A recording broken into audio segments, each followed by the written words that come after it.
Agradezco de antemano si puedes omitir mi nombre por completo del relato. Mi prima Susana fue a la última que enterraron en el pueblo. Nosotros somos de una familia grande, portamos un apellido que ha estado presente en la localidad desde que se instalaron las primeras casas. Al día de hoy toda la descendencia de mi abuelo paterno ha dejado el lugar. No ahondaré en los motivos aún, pero en gran medida la experiencia que te voy a contar influyó en que se pusieran en venta las casas y los terrenos para que cada hijo y cada nieto buscaran un mejor lugar o más seguro para vivir. Mi prima fue víctima de una bala perdida. Tal vez sea difícil que te imagines el dolor que me causa recordar esto, en primera porque yo estaba presente cuando sucedió. En segunda porque después de que la velamos, de que le hicimos fiesta para despedirnos de ella y la llevamos a enterrar en medio de una tarde lluviosa, días adelante yo la volví a ver.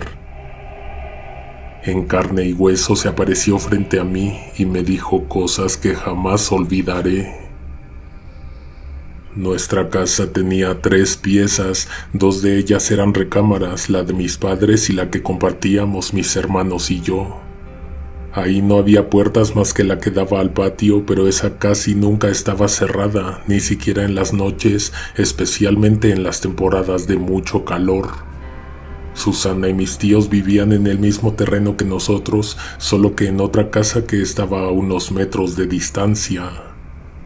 Con ellas y con la familia de otro tío compartíamos los lavaderos, la cocina y el baño, mismos que se encontraban en el patio. Habían pasado 3 días desde que le dimos sepultura.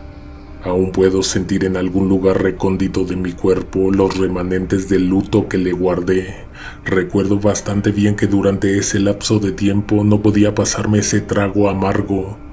No lograba aceptar que ella ya no estaría más con nosotros. La estuve soñando durante 3 noches hasta que algo extraño ocurrió en la casa. Me levanté de madrugada con ganas de ir al baño, me paré de la cama, salí con los ojos entrecerrados, caminé descalzo, despacio. Al salir de mi recámara miré como siempre hacia el cuarto de mis padres. Ahí dentro había una oscuridad que no era común. La tomé en cuenta pero no le puse la suficiente atención, sino más tarde, después del escalofriante suceso. Iba en dirección al patio cuando la vi. Sentada en una vieja silla de madera, me encontré a mi prima.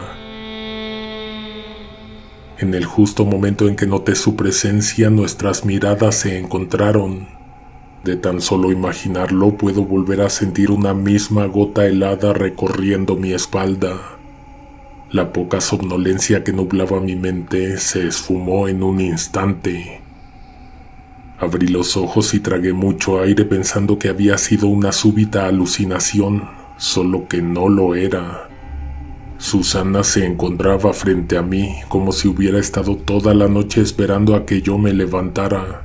Tenía el brazo izquierdo recargado en la mesa, su mano acariciaba el mango de un cuchillo cuya punta se encontraba clavada en la superficie de madera.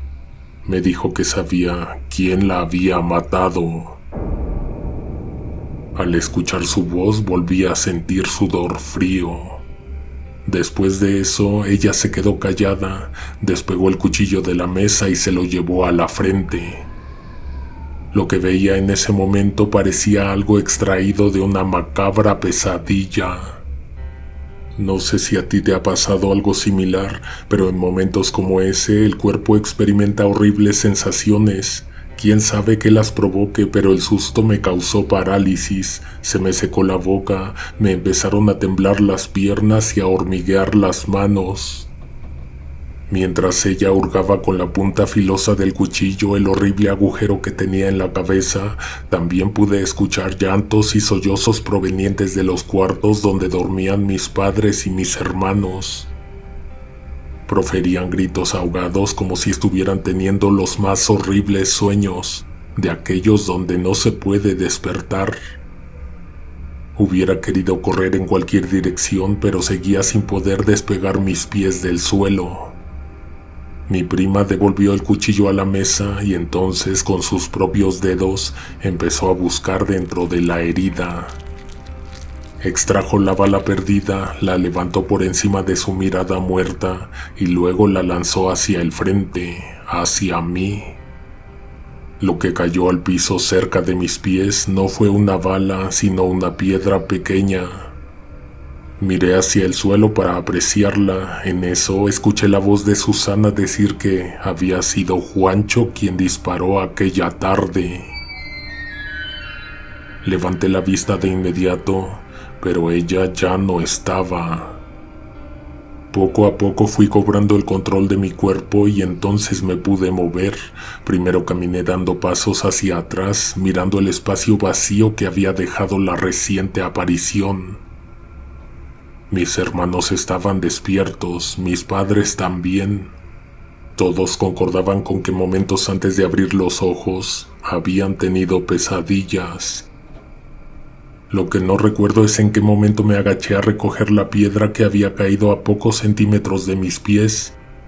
El caso es que de pronto una mano me empezó a doler por estar apretando con fuerza en la palma dicha piedra. No sabía si decirles o no, si contarles lo que había visto o pasar todo el día convenciéndome de que había sido un sueño. Opté por hacer esto último, pero por más que lo intentaba, algo me decía que lo que había visto era real. Incluso en la mesa donde ella clavó el cuchillo, encontré la marca. No es que no creyera en fantasmas, en la vida después de la muerte, en mensajes del más allá. Simplemente nunca me había sucedido y nunca esperaba que me fuera a ocurrir.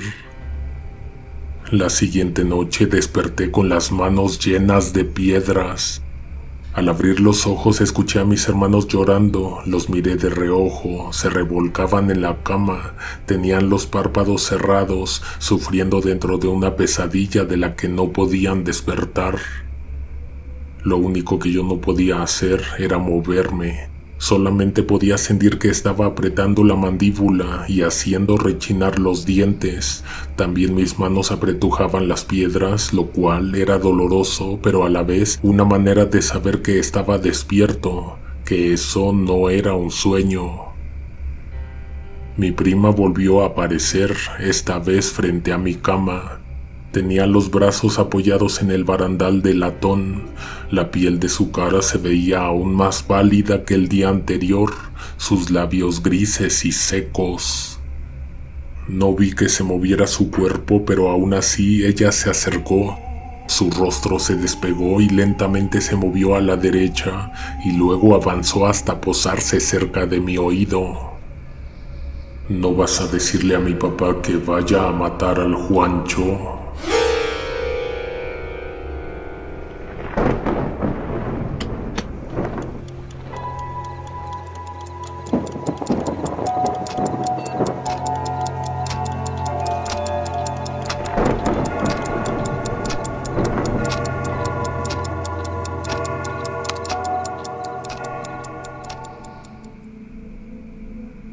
Han pasado 43 años y no puedo olvidar su voz ni el dolor con el que pronunciaba cada palabra.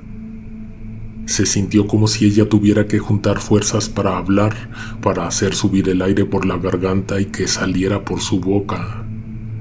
Al día siguiente fui a buscar a mi tío, me metí a su casa sin siquiera anunciarme. Encontré a sus padres lamentándose en la oscuridad. Ni siquiera tenía que preguntar qué les estaba pasando, aún le estaban llorando a su hija. Me voltearon a ver, pero ni siquiera me preguntaron a qué había ido. La situación me hizo difícil encontrar las palabras adecuadas para empezarles a decir lo que había visto por 2 noches consecutivas. Tal vez si hubiera sabido que ellos estaban esperando un mensaje de su hija, no le hubiera dado tantas vueltas al asunto.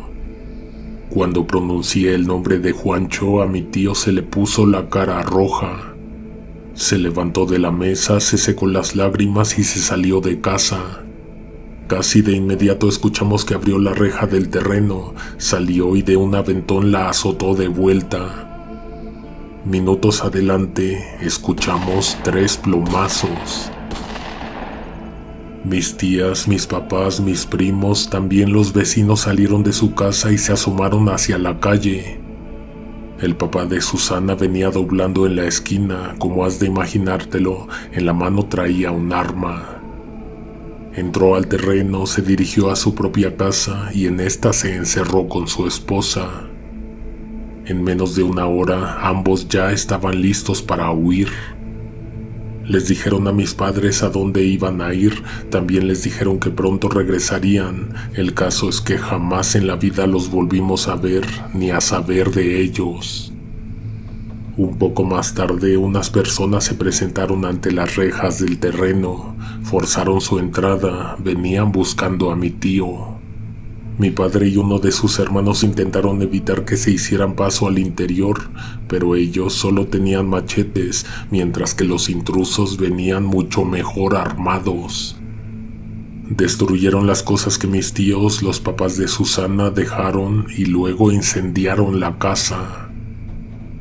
La madrugada del día siguiente, después del velorio a donde no fuimos invitados, una procesión llevaría en hombros el cuerpo de Juancho, quien supuestamente había disparado el arma que hirió mortalmente a mi prima. Una vez que el cuerpo estuvo bajo tierra, Susana se volvió a aparecer dentro de la casa. Solo susurró un escalofriante «Gracias» por detrás de mi oreja. Después del incendio, la casa de mis tíos quedó abandonada. No recuerdo que nadie hubiera intentado siquiera limpiarla. La gente en los pueblos piensa que las almas de quienes sufrieron algo como lo que le pasó a mi prima encuentran el descanso cuando se les hace justicia a sus muertes. Pero creo que ese no fue el caso de mi prima. A ella la seguíamos viendo aparecer por las noches, solo que parecía ya no tener nada que comunicar, nada que decirnos, ningún susto que sacarnos. Tal vez ya solo era un alma perdida, pues de vez en cuando al salir de madrugada al patio, la encontrábamos caminando en círculos todo alrededor del terreno. A veces se quedaba mucho rato mirando hacia el interior de su derruida casa. Tanto daño nos ocasionó lo que sucedió desde su muerte, que mis otros tíos dejaron de llevarle flores a su tumba y de buscar a sus padres. Mi mamá fue la que me convenció de que le prendiera una veladora. El día en que me decidí a entrar a la casa, la encontré bastante sucia, con las paredes y los techos tiznados. Curiosamente, una virgencita en un altar fue lo único que encontré intacto. Ahí pondría la veladora, solo que antes tomé la decisión de echar un vistazo al lugar. Recorrí la casa completa. Para mi gran sorpresa y confusión, la encontré llena de piedras, pequeñas rocas como aquella que Susana se sacó de la frente y que aventó a mis pies tras la primera aparición. En los marcos de las ventanas, en las esquinas de los cuartos, en cada umbral de la casa había varios montones de estas. Un día supimos que esas piedras venían del cementerio, específicamente del lugar donde estaba enterrada ella. Menos de un año aguantamos los problemas y los pleitos que se levantaron con la familia del muchacho muerto, de Juancho. Para vender ese terreno fue necesario terminar de tirar la casa del incendio. Los destrozos en su interior habían perdurado hasta que fue demolida la casa. Los muebles y las pertenencias carbonizadas solo hasta entonces fueron llevadas en carretillas hasta un profundo agujero más allá de unas milpas. Desde entonces hasta que nos mudamos del pueblo, alguien por las noches lanzaba piedras a los vidrios de mi ventana. A veces veía una sombra, pero la mayoría de las veces ya ni eso. En 1980 mis familiares por fin vendieron el terreno. Este contenía 2 casas, incluyendo la nuestra, además de una siniestra mancha oscura a un lado de los lavaderos que indicaba que ahí algún día hubo un tercer hogar. Mi familia estuvo cargando con muchos problemas después de que mi tío le disparara a quemarropa a ese muchacho. Durante 40 años me he sentido culpable de lo que sucedió. A veces quiero creer que se hizo justicia, pero mi intuición me hace dudar.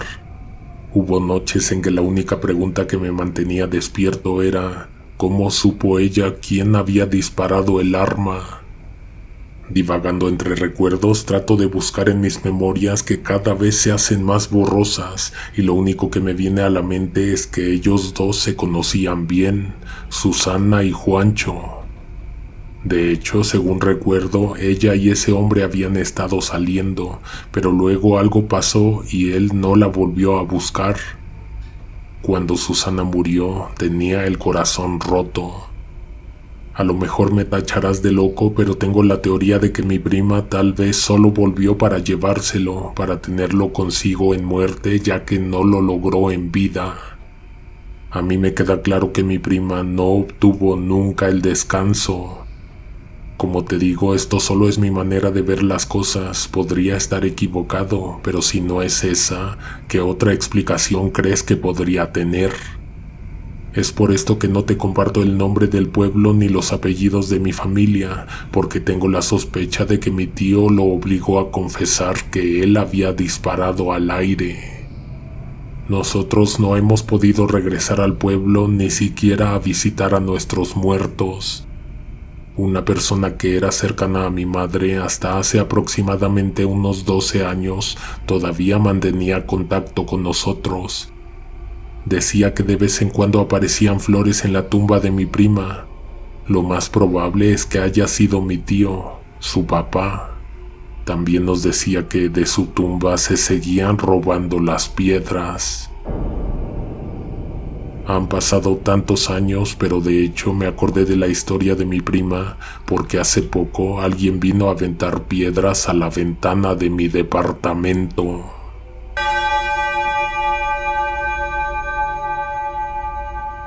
Damos las gracias y mandamos saludos a quien nos hizo llegar esta experiencia. Por esta noche ha sido todo. Nos escuchamos pronto con más estrenos. Para que no te los pierdas, suscríbete y activa las notificaciones. Alguien te observa en la oscuridad.